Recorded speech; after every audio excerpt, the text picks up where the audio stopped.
Buenas noches a todos, disculpándonos por los problemas de conexión anteriormente y dándole la bienvenida a la videoconferencia con tema de pandemias a través de la historia y propuestas teóricas de futuros brotes, dada por el doctor William Araujo, quien es asesor de FELSOCEN, Federación Latinoamericana de Sociedades Científicas, además de que tiene un diplomado en Big Data y Machine Learning contra COVID-19, una maestría en educación con mención en docencia e investigación en educación superior y una maestría en investigación epidemiológica.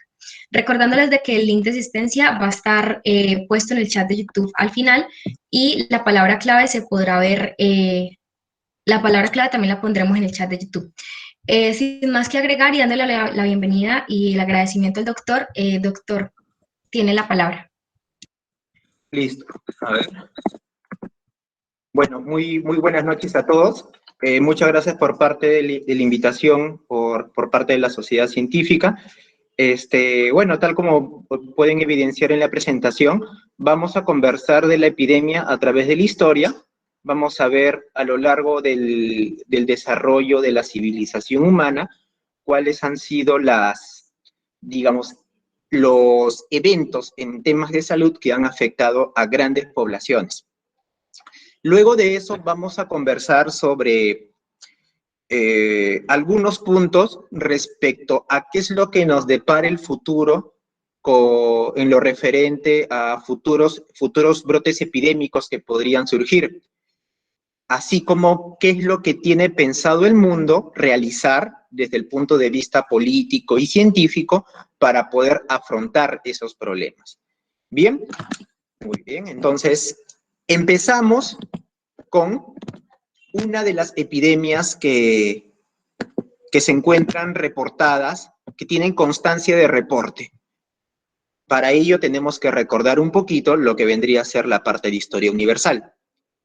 El Imperio Romano fue un imperio grande, que estuvo cientos y cientos y cientos de años, más de 1000, que empezó antes de Cristo, ¿ok?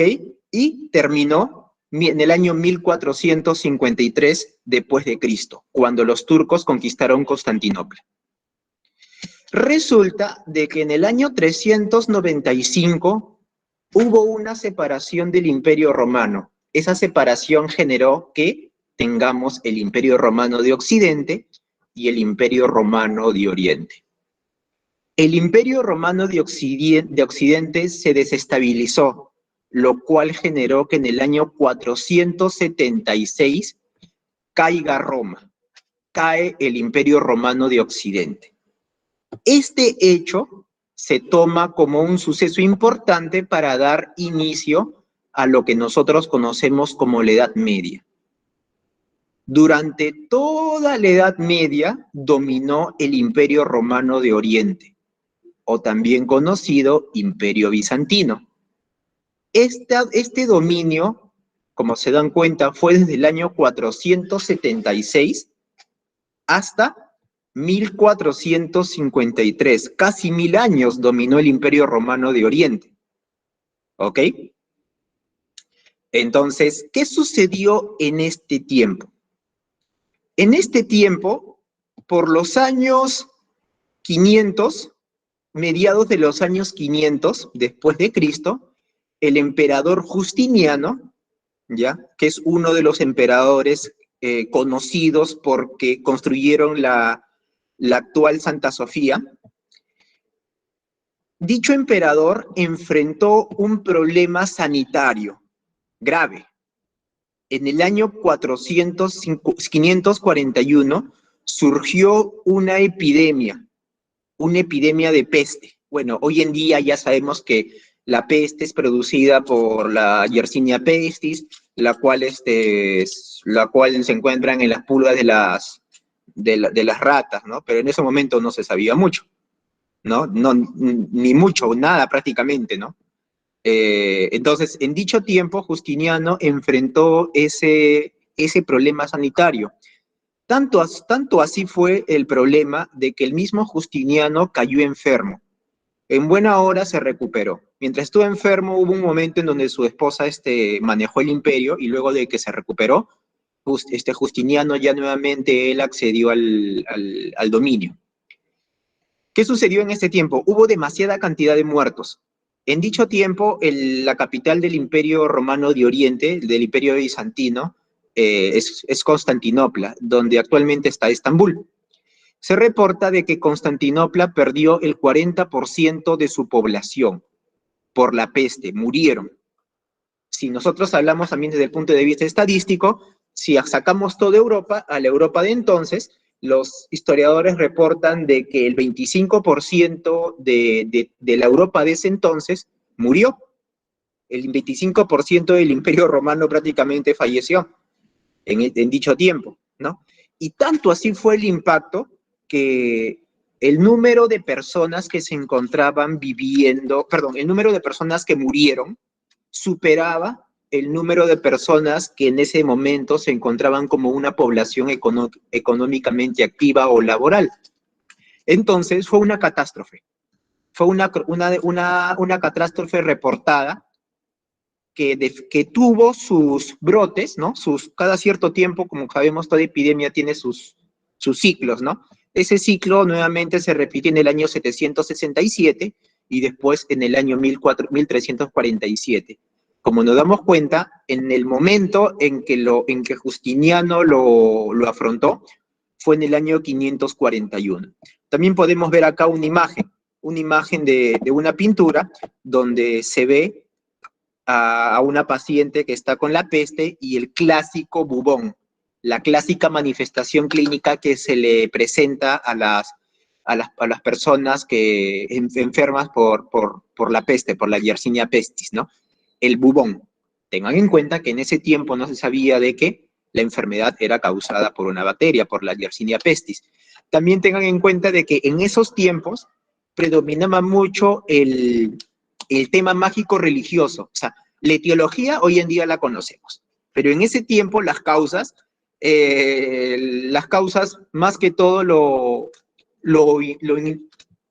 planteaban como una especie de castigo divino, como una especie de magia, como que los astros tienen que ver en esto, ¿no? Entonces, era un tema que en ese entonces predominaba mucho ese, digamos, conocimiento mágico religioso, ¿no? Sin embargo, fue una catástrofe que afectó en aquellas épocas. La del año 767, ya no es durante el periodo de Justiniano, también hubo un brote de peste, pero el brote no fue tan drástico como lo que ocurrió en el año 541. Quiere decir que durante todo este tiempo, en determinadas partes del Imperio Romano, hubieron brotes y brotes y brotes y brotes, ¿no? Pero ya como era ya algo usual, ya podríamos decir que durante todo este tiempo la enfermedad se encontraba en una situación endémica. Como hoy en día muchos países son endémicos de tuberculosis, que vivimos así con la enfermedad, igualito se volvía algo endémico. Un brote notorio fue en el 667, no generó, digamos, tanto problema como la del 541, pero la del 1347 sí fue otra catástrofe. Otra catástrofe que se va a ver en la siguiente presentación. Esta catástrofe se le conoce como la peste negra. ¿Por qué peste negra? Resulta de que hay diferentes etapas clínicas de la peste, ¿no? Tenemos la peste bubónica, la peste neumónica, la peste septicémica. Eso quiere decir, por ejemplo, peste septicémica es cuando el bicho va a la sangre, ¿no? Cuando la bacteria va a la sangre. Hay una diseminación sistémica. Y esa diseminación sistémica hace que la bacteria vaya por todo el torrente sanguíneo, ¿no? Por todo el cuerpo. Y eso hace de que hayan especies de coágulos en diferentes partes del cuerpo. Esos coágulos se ponen negro y ahí empiezan a aparecer manchas negras en la piel. ¿Ok? Por eso se le llama peste negra, que es producto de la historia natural de la enfermedad cuando el proceso hace una septicemia, diseminación hematógena. Muy bien. ¿Qué sucedió en este tiempo? Según este historiador, que no sé pronunciar su nombre, pero acá lo tienen, es un autor árabe, ¿ya? Él refiere que la enfermedad vino del Asia, ¿ok? De lo que hoy en día nosotros lo conocemos como la región de Uzbekistán, ¿ya? Por ahí llegó, miren, tal como siguen las flechitas. Entonces se dan cuenta de que las flechitas primero llegaron al sector del Mar Negro, y como en esos tiempos la comunicación entre imperios e imperios, regiones y regiones, ahí no eran países, ¿no? Ahí eran imperios, regiones, dominios, ¿no? Era de manera fluvial, ¿no? Pues la bacteria se diseminó de forma fluvial, ¿ya? Sabemos de que en dichos tiempos también el tema de la salud pública, el tema de la higiene en la comunidad, no era una prioridad. Por lo tanto, las ratas, las heces de dichos alimentos, de dichos animales, de dichos roedores, la putrefacción de los alimentos en el piso, ¿no? Eso generaba de que el piso de dicha época, de dicha Europa, sea un piso rico en bacterias, en miles de enfermedades, ¿no? Una de ellas, en este caso, los roedores. Los roedores viajaron en los barcos junto con los marinos, ¿no? ¿Cómo fueron? Fueron por el Mar Negro, luego del Mar Negro llegó a Constantinopla en el año 1346-47 aproximadamente, y de la Constantinopla de entonces, la que actualmente hoy se conoce como Estambul, esto es de Google Maps, y esto es un mapa de dicho entonces. Se saltó a Grecia por vía fluvial. De Grecia pasó al sector de Croacia, Austria, y de Grecia también por vía marítima a Italia. Ya estando en Italia, ya fue mucho más sencillo de que se disemine por todo el resto de Europa. Ya de Italia se fue para España, de Italia, bueno, la actual España, ¿no? Lo que en dicho tiempo se le podíamos decir como la península ibérica. Se diseminó por la actual Francia, luego por hoy en día la actual Alemania, ¿no? Y también por aquí, por el norte de África. Entonces, esa es una ruta una hipótesis de ruta que se postula, que fue, digamos, el camino de la diseminación de la epidemia, ¿no? Como se dan cuenta, tenemos la diseminación durante el año 1346, 47, 48, 49, 50, 1351, 1352, 1353. Tuvo un buen tiempo, fueron años y años de epidemia. Por lo tanto, no nos sorprenda de que la epidemia que actualmente estamos viviendo por el COVID la estemos así arrastrando por varios años, ¿no? Es parte de conocer nuestra historia para saber cómo es que, o sea, para poder conocer qué es lo que nos depara respecto a hoy en día con la epidemia. Bueno, sabemos hoy en día de que la ciencia ha avanzado increíblemente, ¿no? Por lo tanto, van a haber muchas particularidades respecto a lo que nosotros estamos evidenciando con la actual epidemia que estamos viviendo. Bien, personas que murieron con esta peste negra, fue fatal. Murió el 60% del todo el continente europeo. Fue una masacre esta peste negra. Incluso un tal artista, el que se le conoce como Peter Bruegel, hizo esta pintura, una pintura clásica de la peste negra, donde los soldados, que eran los soldados de la muerte, que son unas calaveras que ustedes ven aquí, acá hay unas calaveras posadas sobre un caballo también medio calavérico, y acá también vemos todo un ejército de calaveras, ¿no? Ese ejército representa la muerte que generó la peste negra, ¿no? Es como una escenificación de la muerte y que arrasa con todo aquello por donde sobrecae. Muy bien, entonces, eso es lo que ocurrió por ahí en los años 1346, 1347, ¿no? Fue una catástrofe y bueno, duraron varios años hasta que, como todo ciclo de epidemia, en este caso estamos en epidemias, todavía no había pandemias porque todavía no conocían el Nuevo Mundo. En este momento de epidemias, poco a poco se empezó a debilitar. Bien, ahora vayamos por allá por los años 1700. Entonces, hemos terminado, ya no estamos en la Edad Media, ahora estamos en la Edad Moderna. ¿Ok? Ahora estamos en la Edad Moderna, que vendría a ser desde la caída del Imperio Romano de Oriente hasta la Revolución Francesa, si mal no me falla mi memoria. ¿Qué sucedió en los años 1700? afectó la viruela. Y esta enfermedad, hoy en día conocemos de que esta enfermedad es producida por un virus, ¿ok? En dicho tiempo hubo un médico, ya hubo un médico conocido como Edward Jenner, aquí se encuentra, Edward Jenner. Edward Jenner era un médico que estudió la cura de la viruela, estudió la forma de cómo poder combatir esa enfermedad. Y es una situación bueno, queda como historia, pero definitivamente si hoy en día se repitiera lo que hizo Edward Jenner, que sería una gran falta a la ética, ¿no? Porque en situaciones, en resumen, lo que hizo fue lo siguiente. Una vez, Edward Jenner, mientras se encontraba paseando por los campos, él escuchó que una de las señoras que se encargaba de extraer leche de los vacunos, ella mencionó lo siguiente: yo nunca tendré la viruela porque he tenido la viruela bovina. Ahí la señora evidenció también la viruela bovina, o sea, una enfermedad causada por virus de animales, ¿no? Entonces, estas palabras de la ordeñadora de vacas hizo de que Jenner pensara lo siguiente: o sea, la señora dice, la ordeñadora de leche dice de que ya no va a tener la viruela, esta enfermedad que nos está destrozando, miren cómo es la viruela, es horrible, ya, hoy en día ya está erradicada. Edward Jenner mencionó, o sea, la señora refiere eso, de que si ya tuvo la bovina, ya no va a tener la humana.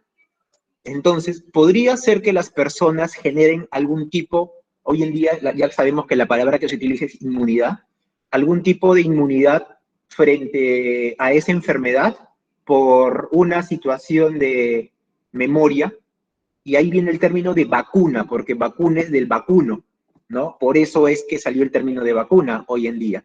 Entonces, ¿qué hizo Edward Jenner? Ya, vamos a investigar, vamos a hacer una investigación totalmente antiética hoy en día.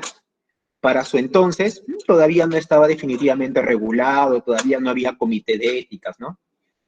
Aquí tenemos al héroe, un niño de 8 años, James Phillips se llama el niño. ¿Qué hizo con el niño? Bueno, ven aquí, vamos a inyectarte la viruela bovina y esperemos que no mueras. ¿Ya? Entonces, okay, lo inyectaron al niño, miren, la mamá dijo, sí, hijo, a ver, vamos a ver qué te sucede, ¿no? Acá le metieron el virus de la viruela bovina. Y luego de unos días más o menos vieron cómo respondían, ¿no? O sea, esperaron prácticamente a ver si el niño moría o no moría, ¿no? Bueno, no murió, eso sí hizo fiebre, el chibolo hizo fiebre, pero se recuperó, o sea, no fue gran cosa. Dijo, ya, ok, interesante.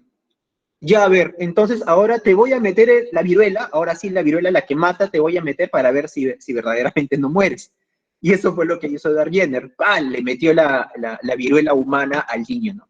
Y esperaron a ver si moría o no. Y para suerte del niño, el niño no murió.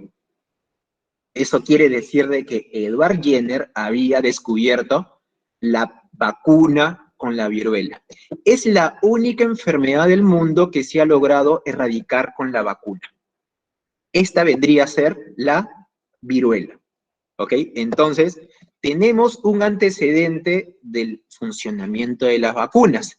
El decir hoy en día que una vacuna no funciona, ¿no? O que que te están implantando que no sé qué, ¿no?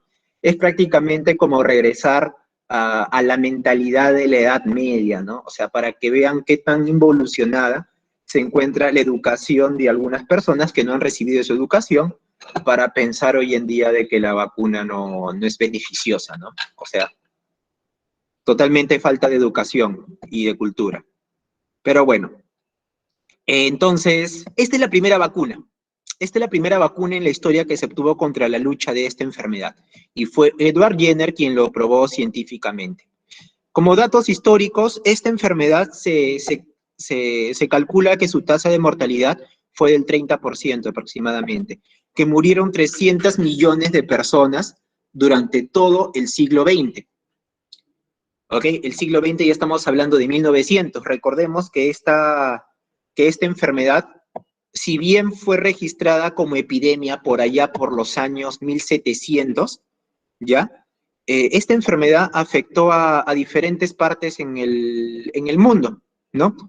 Incluso esta enfermedad es la que se cree que pudo haber matado a Huayna Cápac. Cuando hubo la conquista española, los españoles trajeron la viruela, ¿no? Y generó una devastación en la comunidad americana, hoy en día toda la comunidad americana somos nosotros, dado de que era una comunidad que no tenía los anticuerpos naturales, ¿no? Para esta enfermedad, como ya lo estaban teniendo poco a poco algunas personas que habían presentado la viruela en Europa, ¿no? Entonces, la viruela barrió y se cree de que uno de los causantes de la caída del imperio incaico de Sudamérica fue el hecho de que la viruela devastó a muchos incas, ¿no? Bueno, el inca reportado vendría a ser posiblemente Huayna Cápac, y eso generó la decadencia del imperio incaico. Bueno, desde el punto de vista de Perú, ¿ya? En Perú se erradicó la viruela. El último registro de la viruela fue en el año 1963, ¿ok? Y la OMS consideró como erradicada la viruela en el año 1980. O sea, estamos hablando hace 40 años aproximadamente, ¿no? Hace 40 años en el mundo se erradicó totalmente la viruela. Así de que las vacunas funcionan. Entonces la pregunta es, si la vacuna se originó en Europa, ¿cómo rayos hizo Europa para llevar la vacuna a América, al nuevo continente? ¿No? Se generó una expedición para poder vacunar. Fue la primera expedición en el mundo con el fin de hacer una vacunación global. Esa expedición se le conoce como Expedición de Balmins, realizada por el dicho entonces Francisco Javier Balmins. Dentro dijeron, pero a ver, en esos tiempos no habían congeladores, en esos tiempos no había una forma como puedan llevar a las vacunas, ¿no? Entonces, utilizaron organismos vivos para llevar la vacuna dentro de los cuerpos. ¿A quiénes utilizaron? A estos 22 niños. Dentro de los niños, ahí se encontraba la vacuna, para que vean. Dentro de los niños se encontraba la vacuna que iba a servir, con la cual podían tratar a la población. Y esta enfermera, bueno, no es una enfermera, pero se le conoce como que la tratan como una enfermera, porque fue esta señora que se llama Isabel Zendal, fue quien se encargó de cuidar a 22 niños durante 2 meses, el tiempo que duró atravesar todo el Atlántico. Luego de ello extrajeron de los niños la vacuna y empezaron a vacunar a la mayor cantidad posible del nuevo continente, ¿no? Y de esta forma lograron llevar un medio de inmunización mediante una vacuna al continente nuevo. Eso vendría a ser con el tema de la viruela. Año 1700, que se extendió hasta el año 1980, año en el cual la OMS declaró como una enfermedad erradicada. Siguiente epidemia, considerada como la primera pandemia global, la primera epidemia global. Esto ya es una pandemia. Afectó a todo el mundo, la gripe española. Irónicamente llamada gripe española, porque el primer reporte fue de un norteamericano, ¿no? El primer reporte de esta gripe fue de un norteamericano que luego, como saben, la Primera Guerra Mundial fue entre el año 1914 a 1918, 19, si mal no recuerdo. Entonces, hubo un montón de movilización de tropas por todo el mundo. Y esa movilización de tropas hizo que esta gripe, por un virus, ¿no? Hizo que esta gripe se disemine por todo el mundo. Obviamente, como se encontraban en guerra, muchos países no reportaban la gravedad de esta gripe en sus territorios, ¿no? España en dichos tiempos se mantuvo neutral durante la Primera Guerra Mundial. Entonces, si España se mantuvo neutral, España sí tenía, digamos, la transparencia de poder reportar qué es lo que se encontraba sucediendo con su población, ¿no? Y ellos reportan este reporte epidemiológico muy bonito de las olas de su epidemia. Miren, la primera ola, bajita. La segunda ola los destruyó. Hoy en día estamos en diferentes olas. La segunda ola devastó a Europa, devastó a España, devastó a Gran Bretaña, devastó al mundo entero. Se reporta que a nivel mundial, en todo el mundo murió el 20% de todos los infectados. ¿Cuántos murieron en Estados Unidos? En Estados Unidos murieron 500,000 personas. O sea, medio millón. Al menos en lo que va de COVID, en Perú ya murieron más de 200,000 personas. Entonces, nos estamos acercando a ser nosotros, como COVID, poco a poco, en una de las epidemias más mortales en la historia de la humanidad. No estamos lejos. Como se dan cuenta, los números están muy preocupantes respecto a la epidemia que estamos evidenciando. En España, ¿cuántas personas murieron? 260,000 personas, claro, está bien. Como les dije, en Perú ya pasamos las 200,000, ¿no? En diferentes países cada uno debe tener también sus conteos. Tengan en cuenta que los conteos de todo el mundo están subestimados porque no es posible realizar un conteo diario así puntual de cuántas personas mueren, ¿no? Por lo tanto, el número de muertos que ocurran, al menos en Perú, van a superar el número de muertos que ocurrieron durante ese tiempo en la gripe española. Sin embargo, tengamos en cuenta que las realidades son distintas, ¿no? Hoy en día, el impacto de la muerte, de la mortalidad, se tiene que comparar en población por millón, por 100 millones de personas. Entonces, cuando realicen las comparaciones, por favor, realícenlo en porcentajes. No lo realicen con valores absolutos, realícenlo en porcentajes, dividiendo entre la población total, para que de esa forma ustedes pueden decir, están muriendo 100 por cada 100,000 habitantes, 200 por cada 100,000 habitantes, 500 por cada 100,000 habitantes. Así son las formas de comparar. Aquí solo estamos presentando valores numéricos, ¿no? Bueno, es lo que se reporta ya por medio de modificaciones matemáticas, estos números, si se puede poner como denominador cuántos las personas que vivían en España en ese tiempo, definitivamente el impacto catastrófico en dichos tiempos, ¿no? Entonces, bien, acá tenemos una foto de dicho tiempo, la gripe española, su segunda ola fue catastrófica, la tercera ola ya fue más baja. Que no nos sorprenda de que en el transcurso de los años y de los meses vengan las siguientes olas. Si no mal no recuerdo, en el tema COVID, Estados Unidos ya había pasado su cuarta ola. En el tema de Perú, nosotros nos estamos preparando para la tercera ola. Así de que cada uno de los países tiene que prepararse para lo que podría ser la peor, o sea, se están complicando el tema de las variantes. En ese tiempo no había variantes o no se sabía mucho de ese tema, porque no había tanta población. Hoy en día hay una población enorme a nivel del mundo y esa gran población y el hecho de que la gente no haga caso a su distanciamiento, etcétera, hace de que poco a poco aparecen variantes. Hoy en día la variante que preocupa es la variante Delta, ¿no? La que viene de la India. La gripe asiática también ha sido por el tema de una mutación del virus de la gripe. La etiología fue la H2N2. Se le considera como la segunda epidemia global. En menos de un año afectó a toda la población mundial.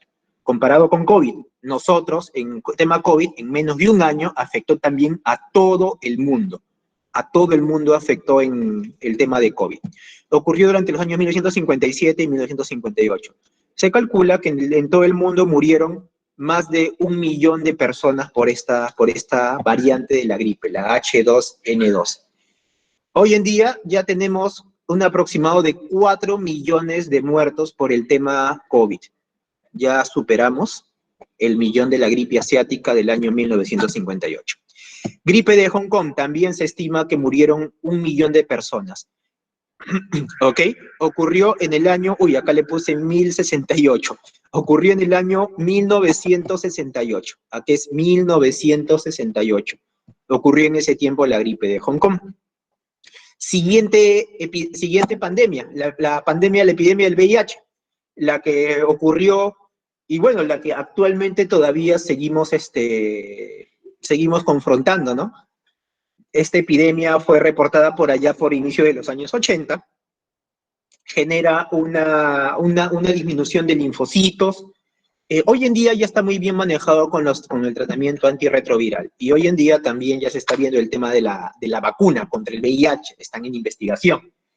Es una de las epidemias, de las pandemias, se le puede decir que hasta hoy en día también nosotros seguimos combatiendo, pero ya es manejable. Hoy en día ya esta enfermedad, el virus del VIH, ya es muy manejable, con todos los manejos y tratamientos de que se pueden solucionar. Entonces tenemos acá una historia cronológica de las pandemias. Acá tenemos la fuente bibliográfica donde ustedes pueden ubicar, ¿no? Tenemos por allá el virus sincitial respiratorio, tenemos acá el virus de la influenza, tenemos aquí el virus de la gripe española, 1918. Aproximadamente murieron 40 millones de personas en todo el mundo. La gripe asiática también es una variante de la gripe aviar. 1 a 2 millones de muertes, reporta esta literatura. Luego la gripe de Hong Kong, 1968, aproximadamente 2 millones de muertos. La pandemia del 2009, ¿no? La que se le conoce como la mal llamada gripe porcina, ¿no? La H1N1, ¿no? Esos mataron a nivel mundial 500.000 personas, ¿no? Fue durante un tiempo, ok, y no llegó a más, pero claro, se expandió a diferentes países, incluso también llegó acá a Perú. En cada uno de sus países ya sabrán cómo habrá llegado, y también es una de las pandemias a considerar como antecedentes, ¿ya? Tenemos acá la mortalidad por millón. Definitivamente la viruela, mira, ha matado demasiado. La gripe española ha matado un montón. El virus del VIH-Sida, en todo lo que va de tiempo, ha matado un montón. Bueno, esta es literatura este es un gráfico del año 2020, ¿no? Del año pasado. Por lo tanto, en dicho tiempo nosotros acá figuraba 1.1 millones, ¿no? Hoy en día ya estamos en 3, posiblemente en 4 millones. O sea, ya estamos, digamos, como que dentro del grupo de pandemias, acá primer puesto, segundo puesto, tercer puesto, cuarto, podríamos decir de que el COVID ya, digamos, digamos, como que tanteando, dentro de esta lógica del gráfico, podríamos decir que ocupa uno de los 5 primeros puestos en mortalidad por millones de personas, ¿no? Definitivamente la pandemia COVID todavía no acaba, ¿no? Y se espera de que todavía hayan millones de muertos. Por eso, ¿no?, el mundo tiene que hacer algo frente a esto, porque se está complicando la convivencia del ser humano. Se está complicando la convivencia, y no son la única pandemia que vamos a enfrentar. Actualmente existe 1.7 millones de virus todavía no descubiertos en aves y mamíferos, de los cuales se piensa de que 850.000 podrían tener la capacidad de enfermarnos a nosotros. ¿Qué de común tienen todas estas pandemias? Gripe porcina, Hong Kong, Asian flu, Spanish flu, todos son virus zoonóticos de animales. O sea, en el mundo hay 1.7 millones de virus que todavía no se han descubierto. Y cada uno de esos 1.7 millones de virus animales, a futuro, podrían tener la capacidad de saltar e infectar al ser humano y devastarnos. Se pronostican que hayan pandemias más frecuentes, mortales y más costosas. Eso no es nada raro. Eso es parte de la vida en la Tierra como seres humanos, ¿no? Como seres biológicos. Se estima que los impactos que está generando la pandemia del COVID actuales son 100 veces más altos que el costo que hubiera generado la prevención. Por eso siempre dice, Prevención es más barato que tratar al enfermo. Prevengamos la enfermedad. Cuando llegue la vacuna a nosotros, la mejor vacuna es la que llega a nuestro hombro. Vacunémonos, informemos sin fake news, o sea, informemos de lugares de fuente confiable, ¿no? Nosotros como profesionales de salud, como estudiantes de medicina, como estudiantes de ciencias de la salud,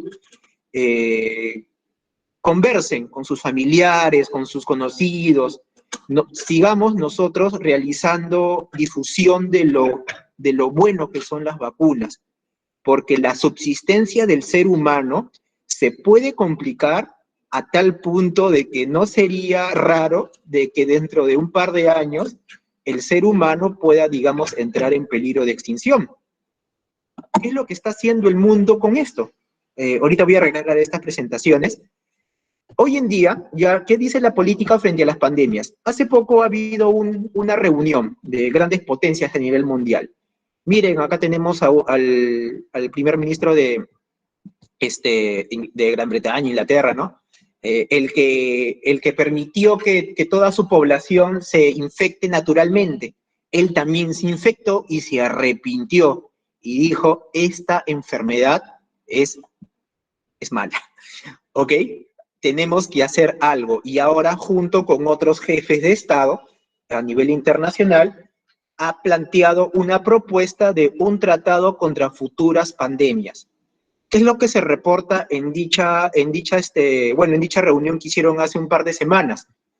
Nadie del mundo se encuentra a salvo hasta que todos estén a salvo. No debe haber egoísmo entre países. No debe haber un tema de turismo vacuna, ¿no? ¿Qué quiere decir? O sea, hay grandes potencias de que han comprado buena cantidad de vacunas y han dejado a los países subdesarrollados, los han dejado sin poder conseguir vacuna. Entonces, esa gran potencia no está, nunca va a estar a salvo hasta que las vacunas no sean compartidas por toda la población. Otro tema que también se ha discutido mucho es de que han estado analizando cuál ha sido el impacto de las diferentes situaciones de salud, enfermedad y de guerras que han afectado a lo largo de la historia. Y muchos políticos coinciden en de que el mundo no ha afectado una situación tan grave como lo que ocurrió durante la Segunda Guerra Mundial. O sea, incluso esta epidemia es un desafío más grande que el hecho de estar entrando a una guerra mundial. Otro tema es de que los 24 líderes sugirieron que, al igual como se generaron un tratado de fronteras durante la Segunda Guerra Mundial, también se realicen tratados que haya una cooperación entre países para poder afrontar. O sea, aquí no es una situación en donde Perú hace lo que puede, Bolivia hace lo que puede, Estados Unidos hace lo que puede, China hace lo que puede, Rusia hace lo que puede. No, acá todos tienen que poner ciencia, dinero, inversión, redes de forma conjunta. ¿Qué se sugiere realizar? Todos los países tienen que compartir su información, compartir medidas de prevención para monitorear riesgos. El tema viene a ser también los aeropuertos. Los aeropuertos serían un lugar en donde el tema de prevención de enfermedad sería otro proceso migratorio que todos nosotros tendríamos que seguir para evitar que este virus se siga diseminando. Como lo que ha hecho Australia. Australia es un lugar en donde hoy en día se vive sin mascarilla. Australia es otro mundo. ¿Ya? Al día pueden detectar 2, 3 pacientes con COVID, ¿no? Pero esos 3 pacientes los detectan en su aeropuerto internacional y lo encierran ahí y ya no va a la población, ¿no? Entonces, a veces ni siquiera hay muertos en Australia, ¿no? Entonces, ellos han hecho un buen cerco epidemiológico de tal forma que han logrado contrarrestar su epidemia. Los recursos deben de ser compartidos, tal como les mencioné. No hay nada de que Estados Unidos compra hasta las vacunas, que esto, que el otro, y deja a los subdesarrollados de Latinoamérica en que ellos no pueden comprarlo, ¿no? Entonces tienen que compartir recursos, y los países tienen que invertir en ciencia, ¿no? Hoy en día, los grupos políticos de todo el mundo, tienen la obligación de invertir en ciencia, porque sin ciencia no hay futuro. La ciencia es la mejor herramienta para afrontar esta epidemia que estamos viviendo y esa ciencia tiene que ir de la mano con la educación. Eduquemos desde pequeños a los niños para que no crezcan con la mentalidad que hoy en día tienen los adultos de decir no me vacuno porque es mi cuerpo. Entonces, desde ya se tiene que enseñar a los niños lo importante que es la vacuna. Los colegios tienen que hacer esa modificación de sus currículas escolares para poder tener un espacio de ciencia a los niños y poder inculcarles ese conocimiento que no todas las personas en el mundo tienen ese acceso. ¿Qué es lo que se puede hacer respecto a ciencia? Encontré por ahí en la literatura que hay un tema que se conoce como epidemiología basada en aguas residuales, ¿no? En donde el enfoque, ¿en qué consiste? En que se podría transformar, en que las aguas residuales, los desagües, ¿no? Hay estudios que reportan de que es posible encontrar virus SARS-CoV-2 en las aguas, en los desagües, etcétera.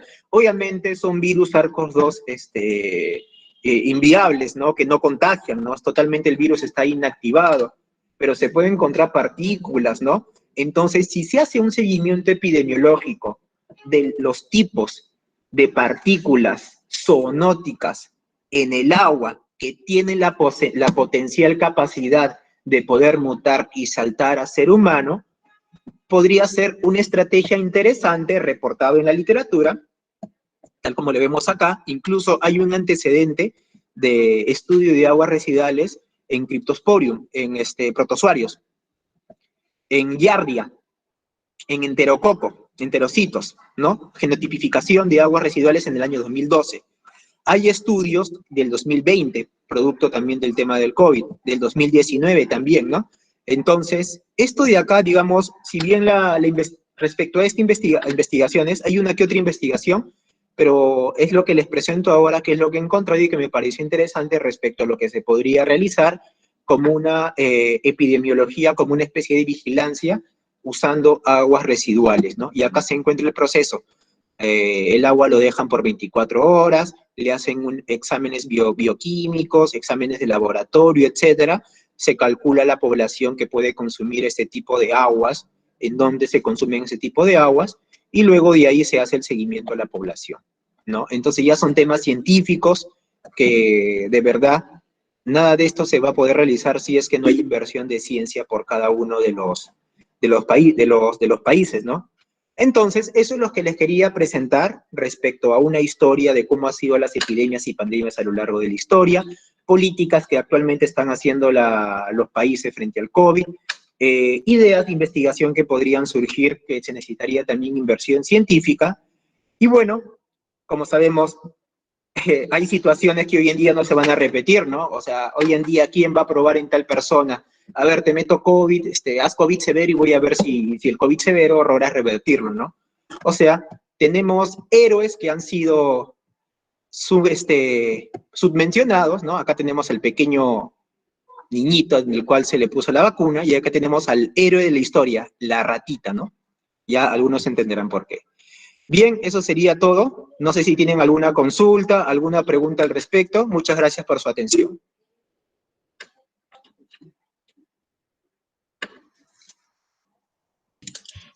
Doctor, agradeciéndole infinitamente y disculpándonos también por las fallas de conectividad.